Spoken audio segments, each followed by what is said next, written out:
Hi, welcome back to Ribbon Candy Hooking. I'm Deanna. I'm just going to do a quick video today, still using Sari ribbon, S-A-R-I, the silk ribbon that's often recycled. It comes usually out of India from Sari costumes. People sew these pieces of fabric together, long strips of ripped silk, and you get these beautiful skeins, and they're for sale all over Etsy and pretty much anywhere. Rug hooking stores are selling these skeins now. So this video is about, I've done a video on dyeing because I did a giveaway and I did 3 different ways of dyeing Sari ribbon, but I just wanted to show you a quick way of changing something that you changed your mind on, or you decided you didn't like, or you feel like you can't use. I bought this particular color, and it's a little different than I was expecting it to be, and although I love the color, I don't feel I need the color right now, and I would like to do something else with it. So I'm going to show you how you can quickly change, whether it's a skein of wool or Sari silk like this is, by over dyeing it and doing a couple quick techniques on it that will completely change the look of it and possibly turn it into something you feel that you can use now.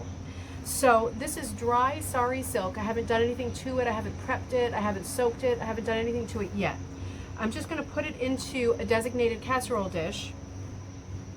And I've got a couple of my squirt bottles here of colors that I really like.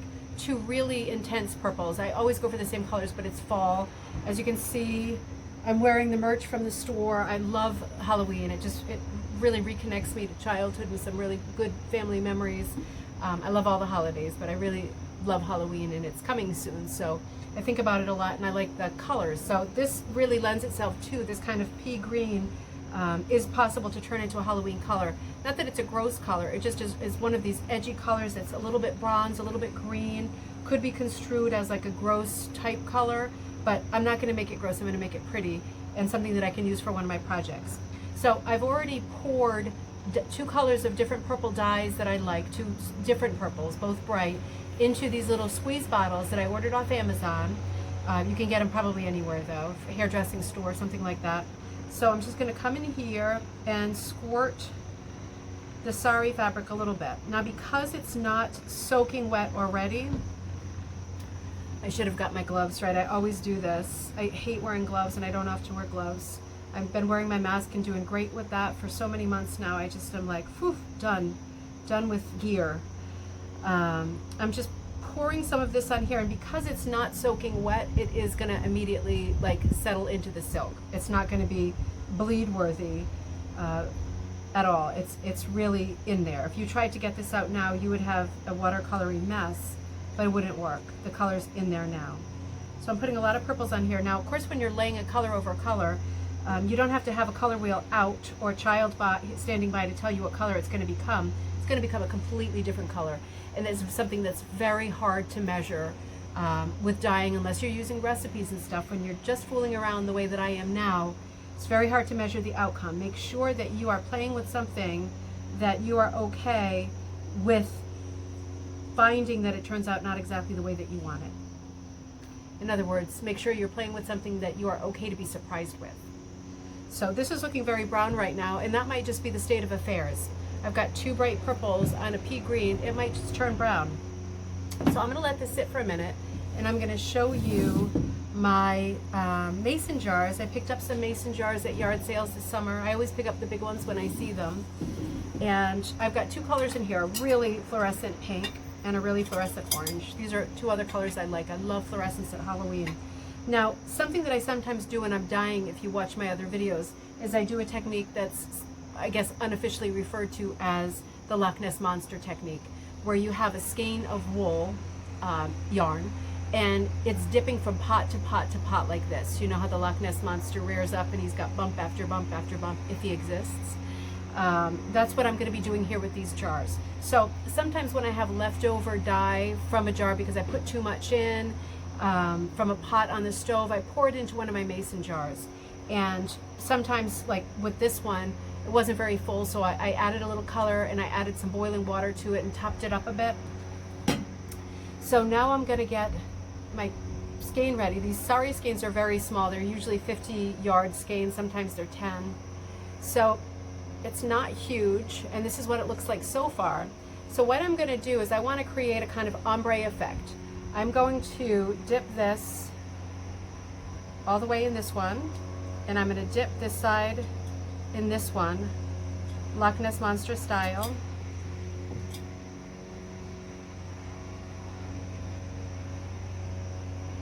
And I'm gonna, for myself, I'm gonna leave the tail out like this, right? The monster's only got one bump, because I want some of it to remain the same. And this is a great way to what's called marry colors as well, because we've now got two different dye pots that we're using, and we've got a pre-dyed skein of Sari silk, which is a kind of a pea green color, a bit flashier than pea green. And now I've over dyed it with two spot dye hits of squirt bottle purple, two different purples. So now they're in two different pots. So marrying means that you are putting together colors that go together. And I know that this skein will, although it looks like I've got a lot going on, it will be very cohesive because the background color is the same, because the purple spots are the same, and even though the two tails are going to be two different colors, they are married together by the two things that this skein has in common, which is the base color, the green, and the spotting. So no matter what I do, whether I was to do a blue and an orange on one side or the other, the skein will still be very cohesive and will be a great background skein to use for something like a primitive rug with a lot of open background space where you can use a lot of color changing, something with a scrappy border that there's a lot to fill in and you don't know what to use, and you use something like this that's kind of hit or miss colors. Something like this will be great for that. If you've got a character going with like a witch with a skirt or a dress or something, it's going to be all spotty in two different colors that are quite bright, could look really neat. So this is a technique that you can use. You could also do the technique where you put a whole skein in the jar, close the jar, leave it, let it sit like that. That's possible too. This one is boiling, this one is not. It's not going to make too much difference with this process because I'm not heating it after this. This is it. It's going to set this way. I'll probably put it in a casserole dish and put it out in the sun to set it further. But I don't think I'll probably put this in the oven. I could, and you could, and it's not going to make any difference. It's just when you're putting thin fabrics like silks, especially if they're not wet, into the oven, just make sure it's on a low, like a 300, 325, and not for too long, but set a timer. And come back to it quick because it will just burn. It won't probably cause a fire, but it will burn and it will be ruined. So be careful about that. But this is something fun to do when you really don't know what to do with something that you're not super happy with or you can't use, or you just feel like fooling around. Take out a couple of jars or empty containers and do something like this with a couple of different colors. Do a Loch Ness Monster thing and see what happens. I'll come back to you tomorrow to show you what this skein ended up looking like after it's all nice and dry. All right, welcome back to Ribbon Candy Hooking. I have got the Sari ribbon out. It is unexpected. It's much more mellow than I thought, but I think that's probably because my base was this dark pea green, which is why I wanted to over dye it in the first place. I don't know what I thought I was going to do with that color because it's not one of my colors that I would typically go to. And you know, funny thing, somebody, I heard somebody say, either online or in person or something, it hit my radar. Somebody asked the question, how do I know if maybe it was in a book, how do I know if my colors go together? And the person responded by saying, if you picked them, they probably go together because you tend to be drawn toward the same colors. And after I heard that, I looked at my colors, and particularly my yarn colors in my craft room because I buy so much yarn to hook with. I thought, wow, that is so true. You tend to gravitate toward the same colors, and for that reason, your stuff will automatically go together. It's all married up together. So pea green was not a good color for me. And you remember I did the Loch Ness Monster technique. This is a very small skein. And the original color's kind of in the middle here, the green, but then on one side it's more of the bright orange. And on the other side, the pink didn't take to it overly well. I think this is the pink side. So it didn't take overly well for a chemical dye that's that strong. I ended up with this. And I am happy with it. This is more of an autumn color for me, so this is something I can definitely use more. If I was dyeing onto white, if you watch my other video about the 3 corn-colored Sari skeins, those are dyed on white, so they're more predictable. But this is what I'm getting here. One of the other remarkable things about this skein is, can you see the way it matches my new glasses? It's crazy, isn't it? I just opened these this morning from Peepers. A lot of people say, where do you get your glasses from? Not that I'm a glasses maven, I just easily break them and lose them, sometimes on purpose. But I get them from Peepers because they're cheap and they always have sales, and they work way better than ones from the pharmacy.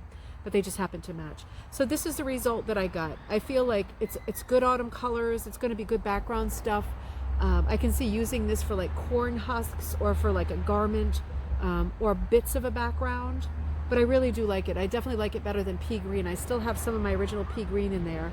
And I let this air dry. I didn't end up putting this in the casserole dish. It was super sunny, you know, like summer sunny a few days. And I just put it out in the sun. And there's no color leaking out of it. So I know that it's pretty set. But I think it worked out really well. And just a quick way to dye Sari ribbon, if you got something you don't like, or if you got a color, you know, I got some oranges that I ordered that came straight from India, and although the quality of them was beautiful, they weren't exactly the same color as the picture, and I wasn't going to fuss about it because it came a long way, and everybody's kind of struggling right now with supplies and demand and everything, and it took so long. But I wasn't going to fuss about it, and I'm probably going to at least over dye half of those skeins because they don't look at all like I was expecting. When that happens, try something like this and try a technique like the Loch Ness Monster, whether it's with yarn, wool, sari, silk, whatever, because you can get more than one color into something quickly, colors that you are more likely to use and to want to play with and grab for. See you soon from Ribbon Candy Hooking. Have a great day.